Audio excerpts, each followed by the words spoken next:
They didn't yell, they didn't argue, they just stopped calling. One message, carefully worded, calm, polite. We think it's best if we take some space. No explanation, no timeline, just distance delivered like a courtesy. I didn't ask questions. I didn't defend myself. I let the silence sit where my place in the family used to be. Days turned into months. Holidays passed without invitations. I learned how quiet rejection can be when it's dressed up as concern. What they didn't know, what they never bothered to ask, was how stable my life had quietly become. How every bill was paid. How every contract was signed. How every number added up just fine without them. I kept my head down. I stayed invisible until my finances became public. That's when the silence broke. And that's when they suddenly remembered my name. Before we continue, I'd love to know where you're listening from today and what time it is where you are. If stories about quiet endurance and late arriving justice resonate with you, please consider subscribing. It truly helps these stories find the people who need them most. Before everything fell apart, I thought I understood my place in my family. I wasn't the favorite, but I wasn't the problem either. I was the one people described as independent, which sounded like a compliment until I realized it was also an excuse. If I didn't ask for much, no one felt obligated to give me anything. I grew up in a quiet suburb outside Columbus, Ohio. Middle-class streets, trimmed lawns, neighbors who waved but never stopped to talk. My parents worked steady jobs, my dad in operations management, my mom in administrative healthcare. They valued appearances, routines, and predictability. Emotions were something you handled privately, preferably without inconveniencing anyone else. My younger sister Emily was different. She was expressive, demanding, and openly emotional. She needed reassurance, help, praise sometimes all at once. And my parents responded to that need instinctively. They rearranged schedules for her. They explained her moods. They defended her decisions, even when they didn't make sense. I learned early that being easy earned me less attention, not more respect. By the time I left for college, that dynamic was set in stone.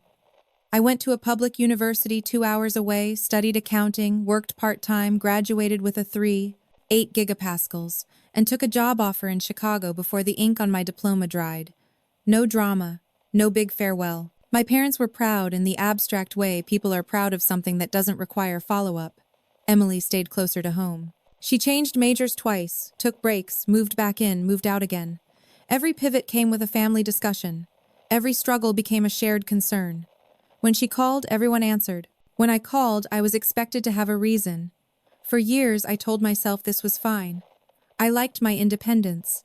I built a life that didn't rely on family approval. I rented a small apartment near the Loop, lived below my means, saved aggressively. I focused on work-earned certifications, picked up freelance consulting on the side. My income grew slowly but steadily. My savings did the same. I didn't talk about it. At family gatherings, when we still had them, I was the one asked vague questions. Work still going well? You still in the city? No one asked numbers. No one asked details. Meanwhile, Emily's life was dissected openly, her job prospects, her relationships, her finances. I noticed the imbalance, but I didn't challenge it. Challenging it would have required making myself visible, and visibility always came with expectations I didn't want to manage. The shift didn't happen overnight. It crept in through small changes. Missed calls that weren't returned. Group texts that went quiet when I replied. Conversations that ended just a little too quickly. I told myself everyone was busy. Adults drift. That's normal. Then came the dinner. It was supposed to be a simple weekend visit. My parents invited both of us home. No occasion, no announcement. Just, it's been a while. I drove in Friday evening, arrived with a bottle of wine, hugged everyone, sat at the same table I'd grown up eating at. The tension was already there. I felt it in the pauses between sentences, in the way my mom avoided eye contact, in the way my dad cleared his throat before speaking. Emily barely looked at me. Halfway through the meal, my mom folded her napkin carefully and said, "We've been talking. That was how it always started. We've been talking." As if conversations happened somewhere else first, and I was being briefed after the decisions were made.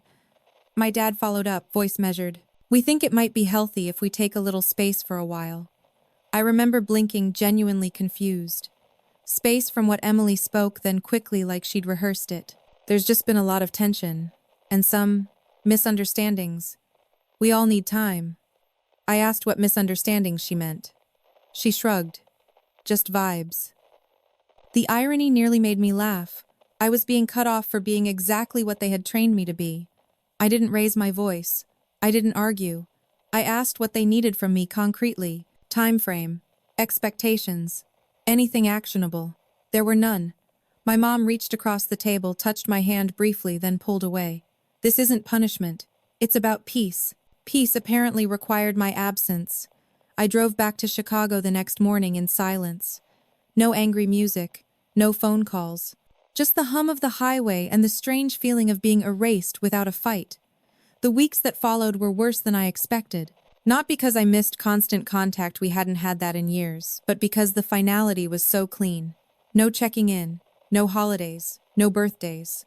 I sent a text on my dad's birthday. He replied with a thumbs up. I learned later through a mutual cousin that the story being told wasn't that I had been asked for space. It was that I had pulled away, that I was focused on money, that I had changed. It hurt, but not in the explosive way people expect. It hurt in the slow, corrosive way of being misrepresented by people who never bothered to know you in the first place. I didn't defend myself. I didn't correct the narrative. I focused on my life. I worked longer hours. I signed a new consulting contract that added another $4,000 a month to my income. I maxed out my retirement contributions. I paid off my remaining student loans early. I kept meticulous records, not because I expected scrutiny, but because control was comforting. What I didn't know, what I couldn't have predicted, was how much my family's version of me depended on believing I was barely getting by, and how violently that version would collapse once the truth stepped into the light. After that dinner, the word space followed me everywhere. It echoed in my head when I woke up alone on Monday mornings. It sat quietly beside me on the train to work. It lingered when my phone stayed silent for days at a time. Space wasn't loud. It didn't demand attention. It simply existed, wide, cold, and deliberately empty. At first, I treated it like a temporary misunderstanding. Families took breaks, right? People cooled off. Eventually, someone would reach out, ask how I was doing, maybe admit the whole thing had been overblown. That call never came. Instead, the distance hardened into something more deliberate. My mom stopped liking my social media posts. My dad didn't respond when I sent a photo of the skyline after a fresh snowfall. Emily unfollowed me entirely. I noticed it late one night while scrolling absent-mindedly, the realization hitting me with a strange mix of disbelief and resignation. I wasn't just being given space. I was being removed. The most painful part was how reasonable it all sounded on the surface. If anyone asked, and a few people did, the explanation was always the same. We're just taking a step back. Everyone's busy. It's nothing dramatic. But silence, when it's coordinated, is never accidental. I replayed that dinner more times than I care to admit. The tone, the rehearsed language, Emily's carefully vague accusations, my parents' insistence on calm.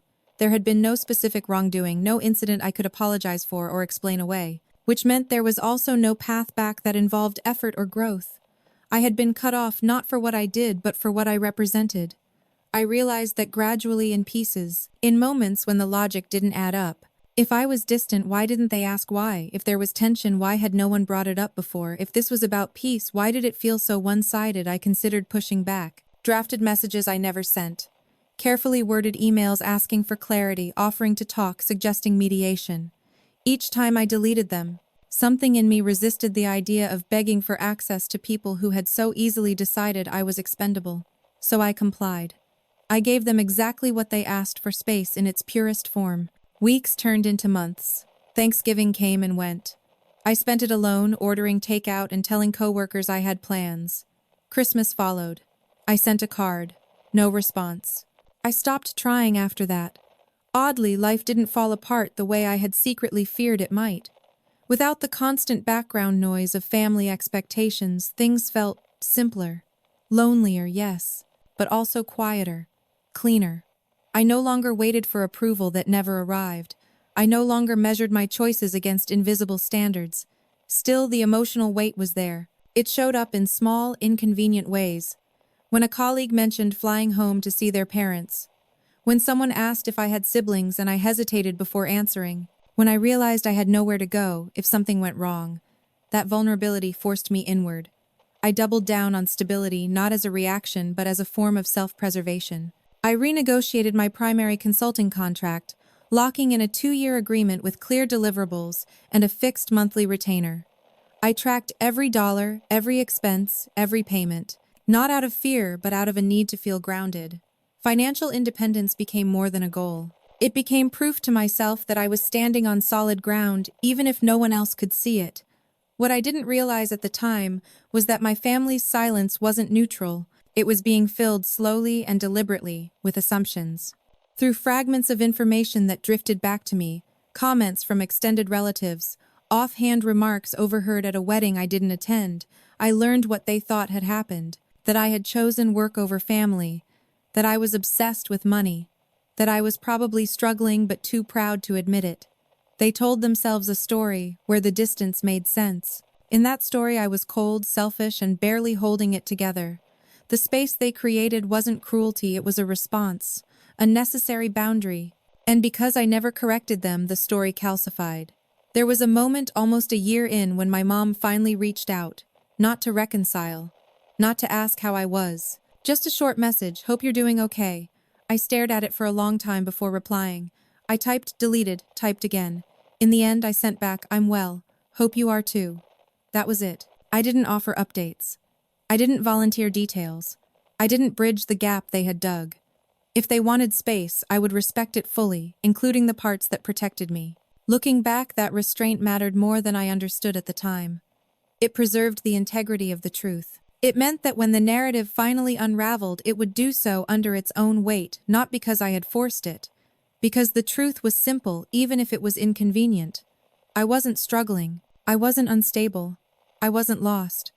I was building something quietly, carefully, and entirely without their involvement. And the day that reality became impossible to ignore was closer than any of us realized. Silence became my routine, not my weapon. I didn't wake up one day and decide to be distant. I simply stopped reaching into a void that never reached back. There's a difference I learned between withdrawing out of spite and stepping back out of self-respect. One drains you. The other keeps you standing.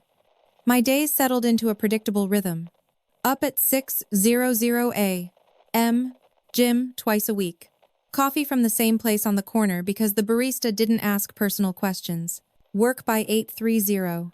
I managed client accounts, reviewed financial models, sat through meetings where people spoke confidently about money they barely understood. I listened more than I talked. That habit had always served me well. At night, my apartment was quiet. No TV, most evenings. Just spreadsheets open on my laptop, budgets updated, projections adjusted. I tracked everything: income streams, expenses, emergency reserves. Not because I was anxious, but because control felt grounding in a way nothing else did. Without my family in the picture, I had fewer emotional variables to manage. That realization made me uncomfortable at first. What kind of person feels more stable after being cut off? I interrogated that thought endlessly. Was I avoiding grief? Suppressing anger? Or was this simply what happened when you removed a source of constant low-grade tension? I never landed on a clean answer. I just noticed that I slept better. The loneliness didn't disappear, but it changed shape. It was no longer sharp or urgent. It became something dull and manageable, like background noise you learn to tune out. I filled the space with practical things, certifications, long-term planning routines that didn't depend on anyone else's approval. Friends noticed the shift before I did. You seem steadier, one of them said over drinks one night. Not happier, not lighter, just steadier. I didn't tell her why. I didn't trust myself to explain it without minimizing or justifying something that didn't need either. What I did trust was my ability to endure quietly. That had always been my strength, even when no one acknowledged it. Meanwhile, my absence from the family system didn't create the chaos I might have expected. From the outside, things looked normal. Emily still visited my parents. Holidays were celebrated. Photos were posted. Life went on without me in frame. But absence changes dynamics, whether people admit it or not. Through mutual acquaintances and distant relatives, I started hearing things, nothing dramatic, just inconsistencies. Comments about money, about stress, about how hard it is these days.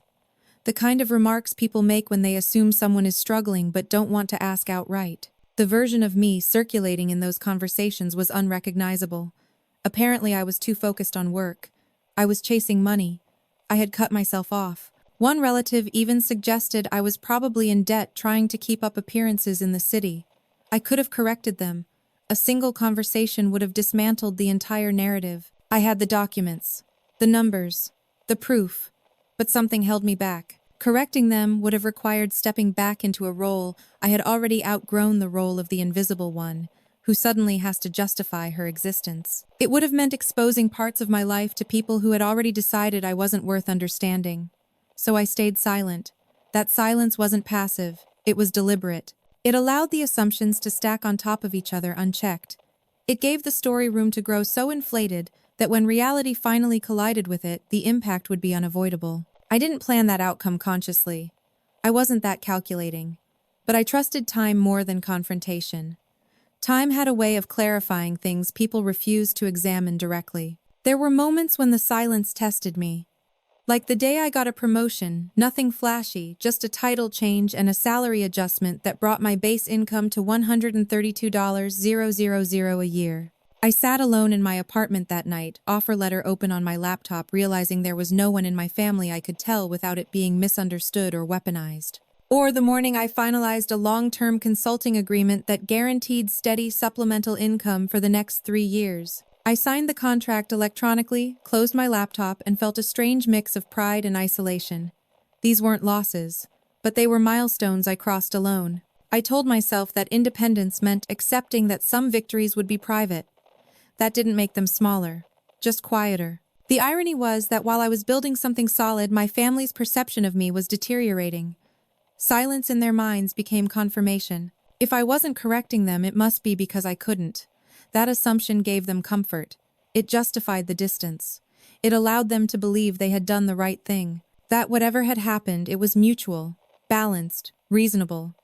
And because I wasn't there to disrupt that belief, it settled into certainty. The turning point didn't come from a confrontation or a confession. It came from paperwork. A client I had worked with for years decided to sell his company. As part of the transaction, several consultants, including me, were required to submit financial disclosures due to equity-linked compensation clauses. It was procedural, boring, routine. Except that the process involved third-party auditors, legal review, and public filings connected to the acquisition. I treated it like any other administrative task. I gathered my records, verified numbers, signed forms.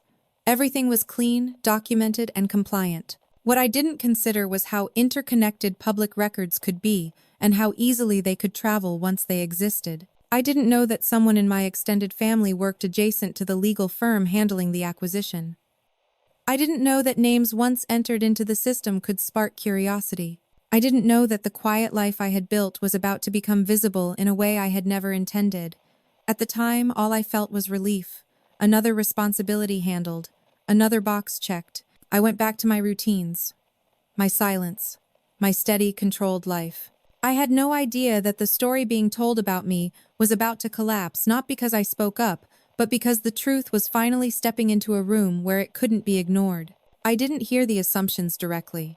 That's the thing about narratives built behind your back. They don't announce themselves. They seep through cracks, arrive distorted, carried by people who think they're being helpful. It started with my aunt calling me one afternoon, her voice unusually gentle. Too gentle. "How are you holding up?" she asked. I paused, holding up from what a beat of silence, then a soft laugh that didn't quite land. "You know, everything." I didn't press her. I thanked her for checking in and asked about her garden instead. When we hung up, I sat there, staring at my phone, replaying the conversation. Concern implied context. Context I clearly didn't have. A few weeks later, a cousin messaged me out of the blue. We hadn't spoken in years. "Hey, just wanted to say I admire how strong you're being. City life is tough. Strong. Tough." Vague sympathy without specifics. That was when I understood there was a version of me circulating that required pity. Piece by piece, I reconstructed it from fragments. According to that version, I had moved away, chasing money, lost my grounding, and slowly drifted from the family. I was likely overworked, underpaid, and struggling to keep up appearances in Chicago. The distance wasn't something done to me, it was something I had caused. It was a comforting story for them.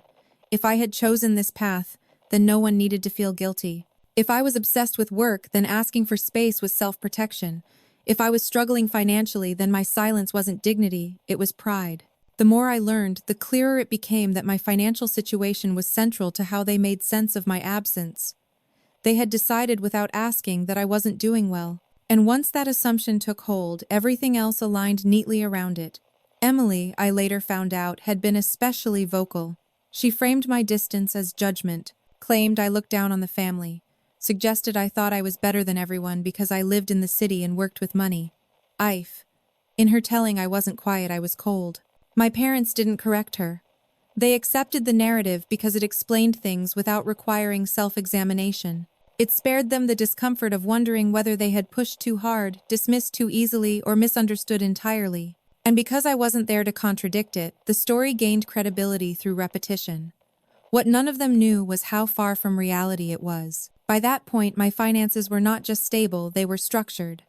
My primary salary had increased again to $145,000 after a performance review. Between consulting contracts and passive investments, my total annual income was approaching $210,000. I had no consumer debt. My emergency fund covered 12 months of expenses. My credit score hovered comfortably above 800. I wasn't reckless. I wasn't chasing status. I was methodical. But I didn't share any of this. Not because I was hiding it, but because I had learned early that money once exposed changed how people listened. It turned conversations transactional. It invited entitlement or resentment. Silence kept things simpler. In my family, especially money had always been emotional. My parents worried constantly about security, even when they were stable. Emily oscillated between spending freely and panicking about her future.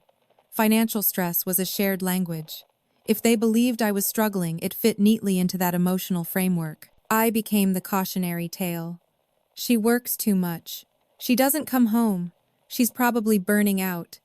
Each assumption absolved them of responsibility. There were moments when the unfairness hit me hard. Standing in line at the grocery store, hearing someone complain about rent hikes, thinking about how easily my own family had written me off without a single concrete question. I felt anger, then not explosive but heavy, the kind that sits in your chest and makes breathing feel deliberate. But anger passes if you don't feed it. What stayed was clarity. I saw with uncomfortable precision how little my actual reality mattered compared to the story people needed to believe. The truth wasn't inconvenient because it was painful, it was inconvenient because it disrupted their sense of order. So I let the assumptions stand. There was a strange freedom in that decision. If they wanted to believe I was struggling, they could. It didn't change my bank account. It didn't change my work. It didn't change the quiet satisfaction of knowing I had built something resilient on my own. What it did change was the stakes. Because assumptions once embedded demand consistency. People start acting on them. They make decisions. They say things in public that can't easily be retracted. And that's when silence becomes dangerous, not for the person being misjudged, but for the people doing the judging. The moment the truth surfaces, it doesn't just correct the record. It exposes intent. I didn't know exactly when or how that moment would come. I wasn't waiting for it. I was too busy living my life. But in hindsight, I can see the pressure building, the narrative stretching further from reality with each retelling. It was only a matter of time before something forced the two versions of me into the same room. When that happened, there would be no argument, no debate, no emotional appeal. Just numbers, documents, facts, and the uncomfortable realization that they had asked for space from someone they never actually knew. The truth about my finances wasn't dramatic. There was no inheritance, no sudden windfall, no secret benefactor. It was the result of years of quiet consistency choices that looked boring from the outside and felt invisible to everyone else. I had learned early that stability wasn't something you announced.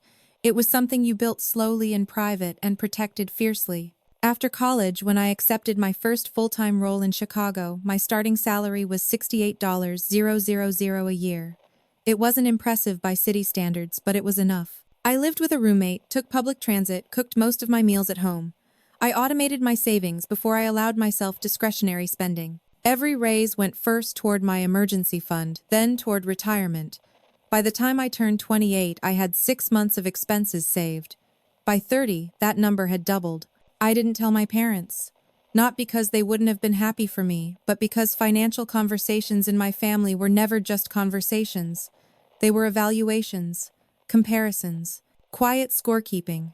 I had no interest in becoming a reference point for anyone else's anxiety.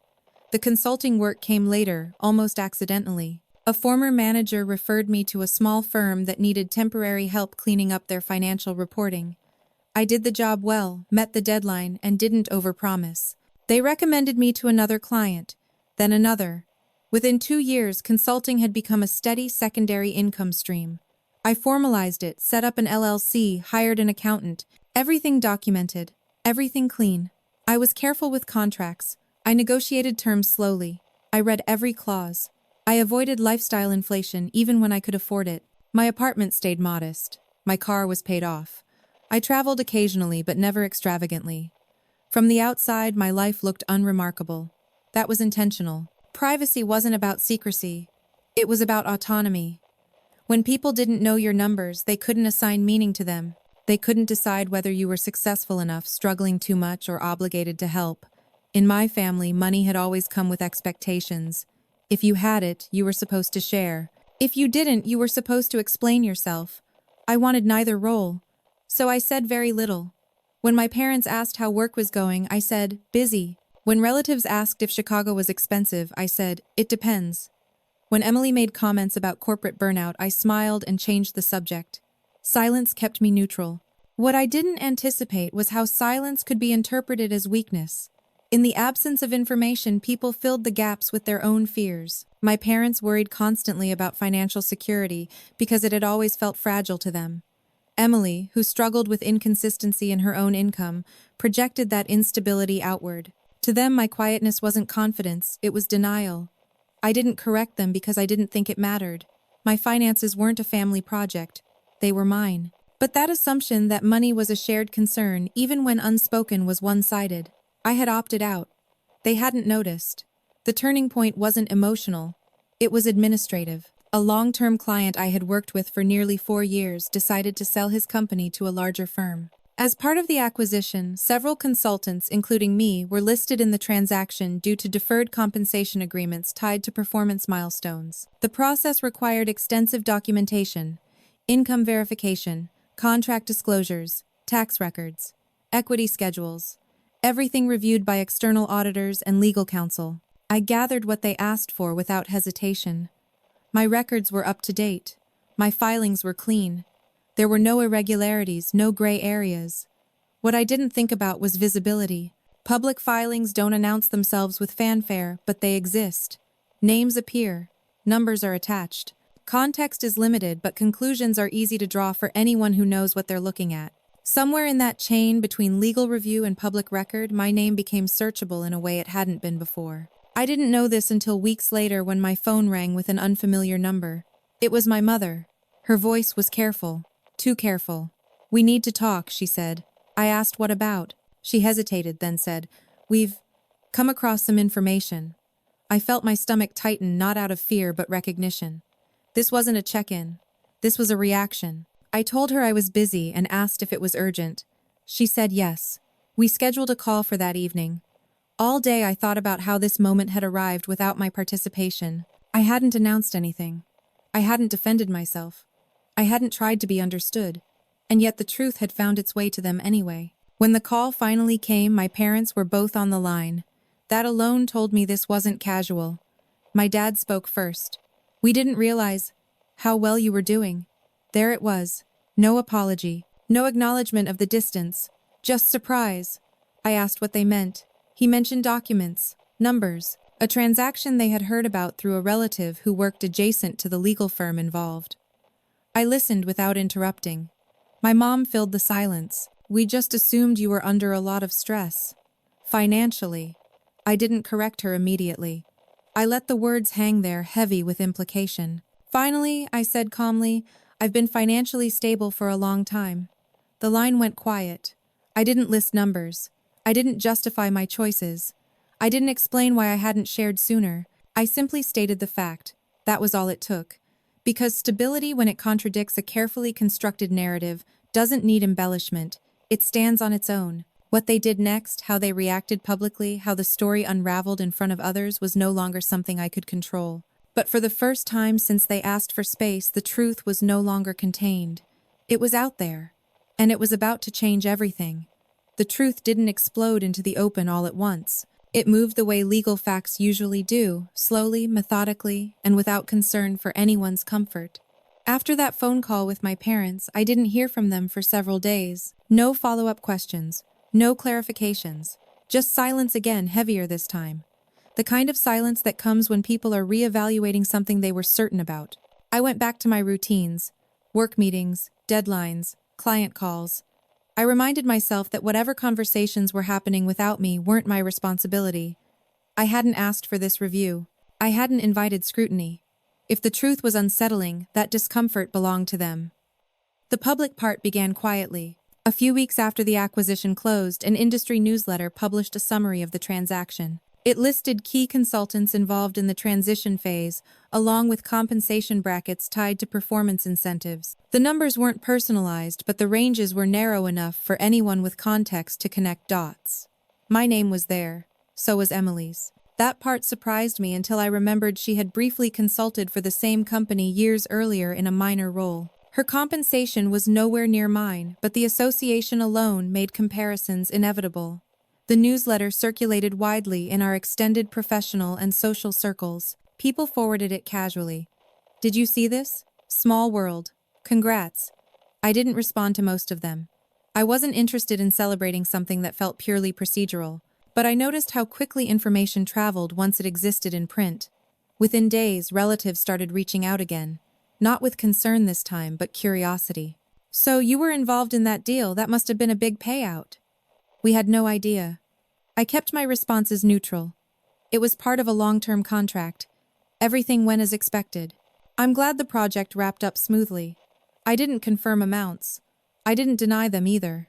At the same time, the dynamic within my family shifted perceptibly. Emily stopped being distant and started being defensive. My parents went from careful to awkward. Conversations, when they happened, felt strained, like everyone was afraid of saying the wrong thing and exposing how much they didn't know. The real turning point came when the company's legal team scheduled a public shareholder briefing. As part of the post-acquisition process, there was a formal presentation outlining the financial structure of the deal. Consultants tied to equity-based compensation were mentioned explicitly with names, roles, and finalized figures disclosed for transparency. I was required to attend. So were several other stakeholders, including members of the board, legal counsel, and a handful of external observers. The meeting was streamed and archived, not headline news but accessible. I didn't think about my family when I logged in that morning. I was focused on my role, my responsibilities, and making sure everything went smoothly. This was work, not personal history, but I knew somewhere in the back of my mind that once those numbers were spoken aloud in a public forum, there would be no room left for speculation. The presentation was dry. Slides, charts, legal language. Then my name appeared on the screen. Role, duration, compensation. The figure next to it was precise. It wasn't obscene. It wasn't flashy. It was simply undeniable. I watched the chat feed scroll with polite acknowledgements. "Thank you. Well earned. Strong performance." I logged off when it was over and went about my day. I didn't know my parents were watching. I didn't know Emily was too. I found out that evening when my phone rang again, this time from my sister. She didn't bother with small talk. "Why didn't you tell us?" The question irritated me more than I expected. Not because it was accusatory, but because it assumed entitlement. "Tell you what I asked? That you were doing this well? That you were involved in something this big?" I took a breath. "You didn't ask." There was a pause. "Then we thought you were struggling." I didn't argue. I didn't say you decided that without evidence. I didn't list every moment they could have reached out and chose not to. I said calmly, "That was your assumption." She exhaled sharply. "Do you have any idea how this makes us look?" There it was. Not concern, not relief, reputation. I told her I had to go, and ended the call before it could escalate. By the next day, the story had shifted publicly. Relatives who had once spoken in hushed tones about my distance now spoke with admiration. My parents received congratulatory messages. Emily fielded awkward questions. The narrative had flipped, and it hadn't asked for anyone's permission. At a family gathering I wasn't invited to but heard about later, my name came up repeatedly. Not as a cautionary tale this time, but as a point of confusion. How had they not known? How had they misread things so badly?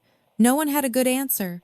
The truth had entered the room without raising its voice. It hadn't accused. It hadn't explained. It had simply existed, fully formed in a public setting.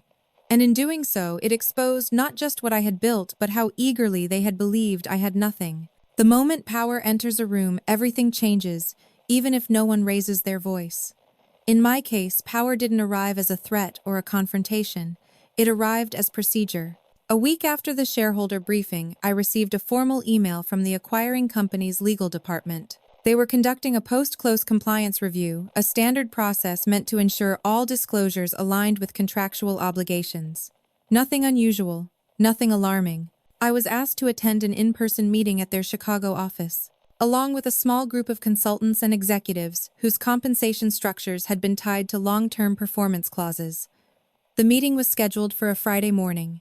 I arrived early, dressed conservatively, carrying a slim folder I didn't technically need. Every document they could possibly request had already been submitted, digitally reviewed, and approved. This wasn't about verification. It was about record. The conference room was glass-walled and unadorned. A long table, bottled water, notepads placed with unnecessary precision. A senior corporate attorney sat at the head of the table, flanked by an external auditor and a representative from compliance. No one smiled. No one needed to. As people filtered in, I noticed a familiar tension, the kind that settles over a room when authority is present and everyone understands the hierarchy. Titles mattered here. Documentation mattered more. When the meeting began, the attorney outlined the agenda in a steady, neutral tone. Compensation structures, disclosure accuracy, conflict of interest confirmations, everything methodical, everything on record. Then my name was called, not dramatically, just listed like the others. I was asked to confirm my role, the duration of my contract, and the accuracy of the disclosed figures. I answered clearly, yes, correct, verified. The auditor asked a follow-up question about secondary income streams related to my LLC. I provided clarification, dates, percentages, nothing improvised. They nodded and moved on. What I didn't realize until later was how unusual that was.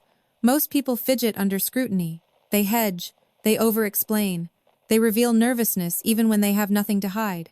I didn't. Not because I was fearless, but because I had lived inside these numbers for years. They weren't abstract to me. They were familiar, earned, quietly maintained. The meeting concluded without incident. No corrections, no flags, no further action required. I left the building, took the elevator down, and stepped into the street like it was any other workday. I didn't know that my parents were sitting in a living room 2 states away watching a recorded segment of the same review. A distant relative, someone with access to professional circles I hadn't considered, had forwarded them the link, framed it as interesting, educational, something they might want to see. My parents watched it out of curiosity. They stayed for my portion out of shock. For the first time, they didn't hear about my finances through gossip or interpretation. They heard them stated plainly in a room where authority set the tone and facts stood without commentary. There was no room for emotional spin. No one asked if I was okay. No one speculated about my stress levels. No one wondered whether I was too focused on money. The questions were precise. The answers were complete. The figures were confirmed. And they were spoken in a public professional setting where credibility mattered. My mom told me later that what unsettled her most wasn't the numbers, it was my demeanor. The way I spoke. The absence of defensiveness. The ease with which I navigated a room full of lawyers and auditors. "I didn't recognize you," she said quietly. I didn't respond. Recognition, I had learned, often arrived too late to be useful. That same day, Emily called again. This time her tone was different. Not defensive. Not accusatory. Careful. "Mom and Dad are confused," she said. "They don't understand why you never said anything." I asked her what exactly she thought I should have said. That you were doing well. That you didn't need help. That we were wrong. I thought about that for a moment. "I didn't know you thought you were right," I replied. She bristled. "You could have corrected us." "Why?" I asked. "You weren't asking questions. You were making conclusions." Silence. Power doesn't always assert itself by dominating a conversation. Sometimes it simply removes the need to argue. After the compliance review, the legal department sent a summary memo to all involved parties. It reiterated the findings, confirmed full compliance, closed the matter. That memo circulated. not just within the company but through professional networks, legal archives, and internal databases that people far removed from my immediate life could access if they knew where to look. My name became associated with something concrete, verified, documented, public. At the next extended family gathering, one I still wasn't invited to, the conversation shifted again. This time, people weren't speculating about my absence or my supposed struggles. They were careful, measured, almost reverent. Someone mentioned my name and paused as if checking whether it was appropriate. Someone else said, "She always was quiet." The implication had changed. Quiet was no longer weakness. It was restraint. My parents, I was told, didn't say much that day. They listened more than they spoke. When questions came, they answered vaguely. When comments were made, they nodded. They were recalibrating in public. Emily, on the other hand, struggled. The contrast between our paths, once invisible, was now impossible to ignore. People compared without saying they were comparing. They asked her questions she didn't have clean answers for. And for the first time, she wasn't the center of concern. She was adjacent to it. I didn't take satisfaction in that. I noticed it. There's a difference. The intervention of authority, the lawyers, the auditors, the formal setting, had done what years of family dynamics couldn't. It had removed emotion from the equation and replaced it with fact. No one could argue with the documents. No one could reframe the tone. No one could say it was a misunderstanding. Power had entered the room not to punish, but to clarify. And in doing so, it forced everyone to confront a truth they had been comfortable ignoring. They hadn't cut me off because I was unstable. They had cut me off because they didn't understand me. And once that misunderstanding was exposed, there was no way to quietly walk it back. The shift didn't happen all at once. It never does. People like to imagine moments of realization as dramatic, raised voices, apologies, emotional breakdowns. What I witnessed instead was something quieter and far more revealing discomfort. It showed up in pauses where confidence used to live, in conversations that ended a little too quickly, in the way my name was suddenly handled with care like a fragile object no one wanted to drop. After the compliance review became known, my parents started reaching out more frequently. Not consistently, not warmly, just more. Short messages, neutral questions. How's work? Are you staying busy? The same vague language as before, but now it carried a different weight. They were testing the ground. I responded politely, briefly, without offering more than what was asked. I didn't punish them with silence, but I didn't reward curiosity that came too late with intimacy it hadn't earned. Emily's change was harder to ignore. She went from defensive to performatively supportive almost overnight. She shared articles about work-life balance, sent messages like "saw this and thought of you." She even congratulated me once on everything. The word everything lingered. She never specified what she meant. She didn't say the deal, or the numbers, or the public disclosure. She didn't acknowledge the assumptions she had made, or the story she had helped build. Her support hovered safely above accountability. What unsettled her most, I think, wasn't my success. It was the loss of narrative control. For years, she had been the reference point, the one whose struggles mattered, the one whose life invited attention and intervention. Now, without my participation, the family story had rearranged itself around facts instead of feelings, and facts were inconvenient. At a family gathering I learned about afterward, an uncle made an offhand comment. "I guess we underestimated her." No one laughed. No one disagreed. That silence was louder than anything anyone could have said. My parents didn't defend themselves. They didn't explain. They simply absorbed the implication. Underestimation wasn't a misunderstanding, it was a failure of judgment. That realization sat with them longer than any argument would have. A few days later, my mom asked if I'd consider coming home for a weekend. "No pressure," she added quickly. "Just if you're free." The phrasing mattered. No obligation, no expectation. An invitation tentative and unsure. I told her I'd think about it. I did think about it carefully. What would going back accomplish? It wouldn't rewrite the past. It wouldn't undo the months of silence or the comfort they had found in believing I was struggling. It wouldn't change the fact that their interest had been reignited by public validation, not private concern.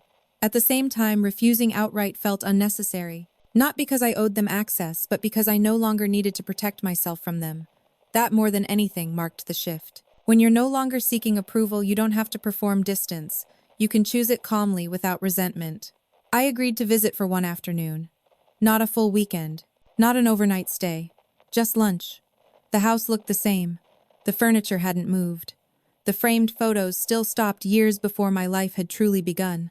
My parents were polite, careful. My mom fussed over the table. My dad asked about traffic. No one mentioned the past. No one mentioned the deal. No one mentioned the space.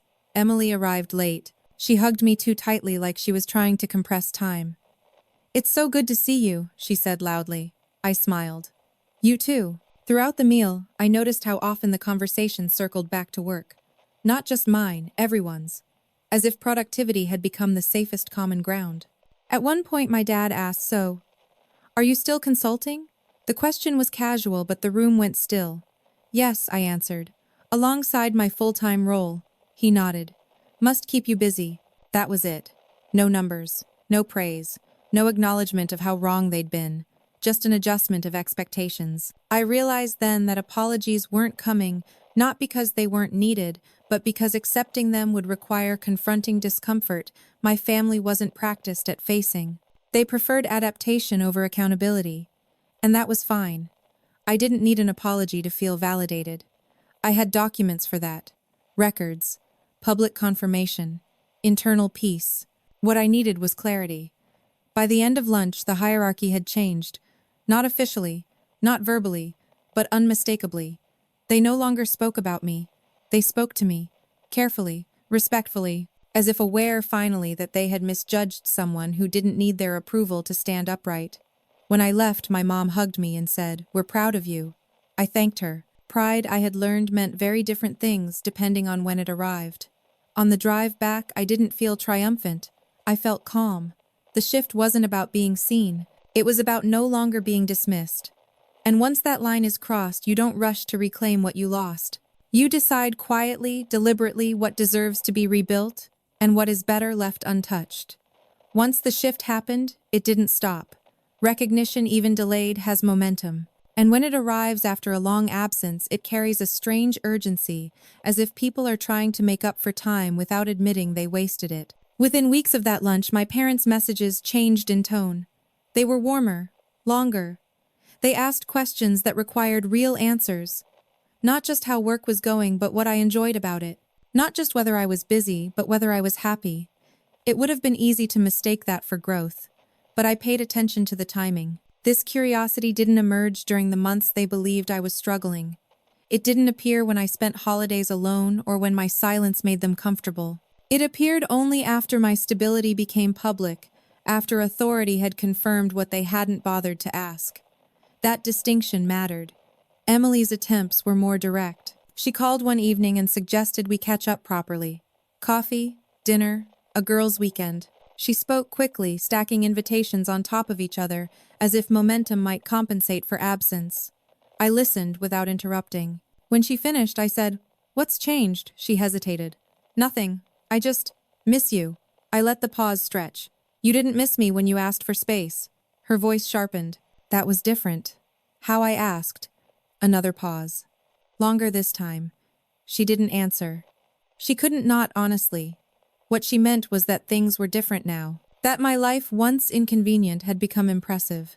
That proximity to me carried a different social weight. I didn't say any of that out loud. I didn't need to. Silence did the work for me again. "I'm not ready for that," I said eventually. "But I appreciate the invitation." She sounded wounded. I let her be. Setting boundaries doesn't require explanation when the people crossing them never asked permission in the first place. My parents approached it more carefully. They suggested family therapy, a neutral space, a chance to talk things through. On paper, it was reasonable, even thoughtful. But I noticed how the framing had shifted. Before, the problem had been my distance. Now the problem was miscommunication, a shared responsibility, a mutual misunderstanding. I didn't accept that framing. "I'm open to conversations," I told them, "but I'm not interested in rewriting what happened." My dad sighed. "We all made assumptions." "Yes," I said. "You did." That was the first time I allowed myself to be that direct. He didn't argue. He didn't correct me. He simply nodded like someone absorbing a truth they couldn't undo.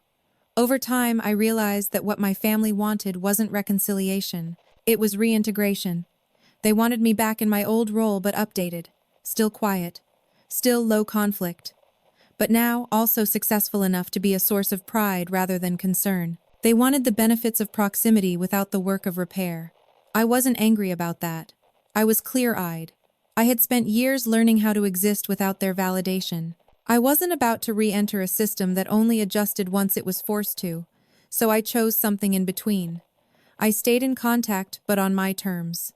I answered messages when I had the capacity. I visited occasionally briefly.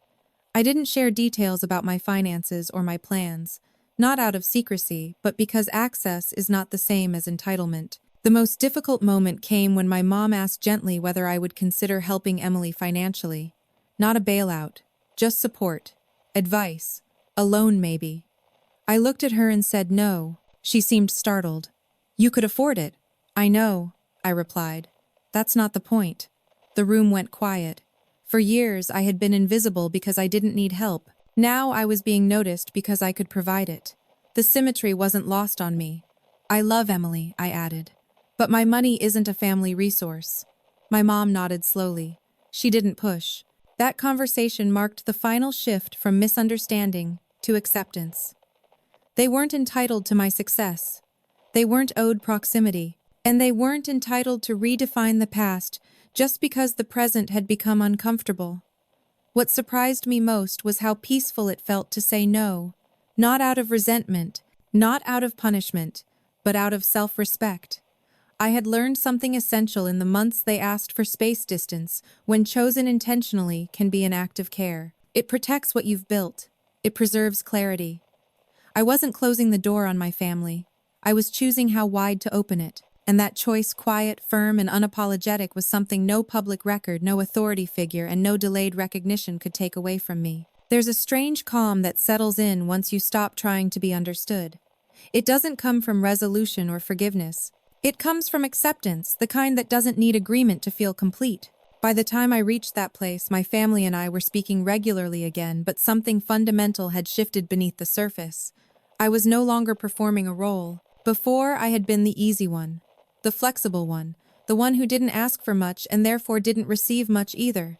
Now, without ever announcing it, I had stepped out of that identity. Not because I demanded recognition, but because the evidence of my life no longer supported their assumptions. What surprised me was how uncomfortable that made them. My parents struggled the most with recalibration. They weren't unkind. They didn't lash out. But they kept searching for familiar footing, small ways to reassert a dynamic that no longer existed. My mom would ask questions that felt like check-ins disguised as concern. "Are you working too much? Do you ever think about slowing down?" The implication was always the same, that success came at a cost, that balance was something they could help me find if I let them. I thanked her and changed the subject. My dad tried a different approach. He began asking for advice. Financial questions, investment articles, retirement planning. It would have been easy to read that as respect, and part of it was, but it also felt like a quiet attempt to pull me into a familiar support role. I answered when it felt appropriate. I declined when it didn't. Boundaries, I learned, aren't walls. They're filters. Emily's adjustment was the hardest to watch. For the first time in our lives, the contrast between us was visible to people outside the family. Not because I flaunted anything, but because the truth had entered public space. She felt exposed by proximity, even though I hadn't done anything to create the comparison. She oscillated between admiration and resentment. One week she'd text me about how inspiring my career path was. The next she'd complain about how unfair it felt that things came so easily to me. I didn't correct her. Nothing had come easily. But I wasn't interested in competing over effort or pain. Comparison had never benefited either of us. Instead, I listened. I acknowledged her frustration without absorbing it. I offered emotional support without offering solutions she hadn't asked for. And when the conversations drifted toward old patterns, expectations, entitlement, subtle guilt, I gently redirected or ended them.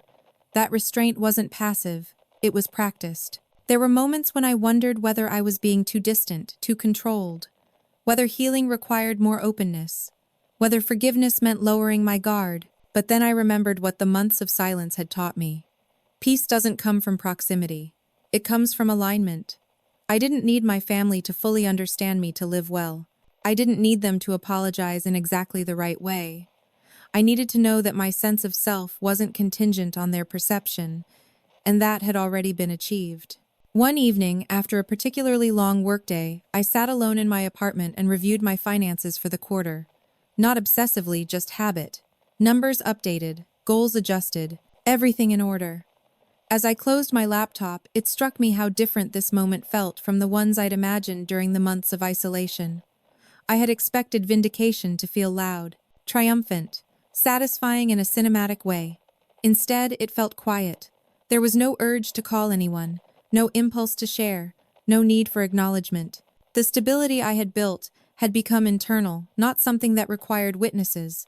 That realization freed me in a way nothing else had. At the next family gathering I attended by choice this time, I noticed how little I needed to manage the room. I didn't over-explain. I didn't minimize. I didn't step in to smooth tension that wasn't mine to fix. People adjusted around me, not the other way around. When conversations turned awkward, I let them be awkward. When praise came, I accepted it without deflecting. When questions crossed into territory I wasn't interested in exploring, I answered briefly and moved on. Standing tall, I learned, doesn't require confrontation.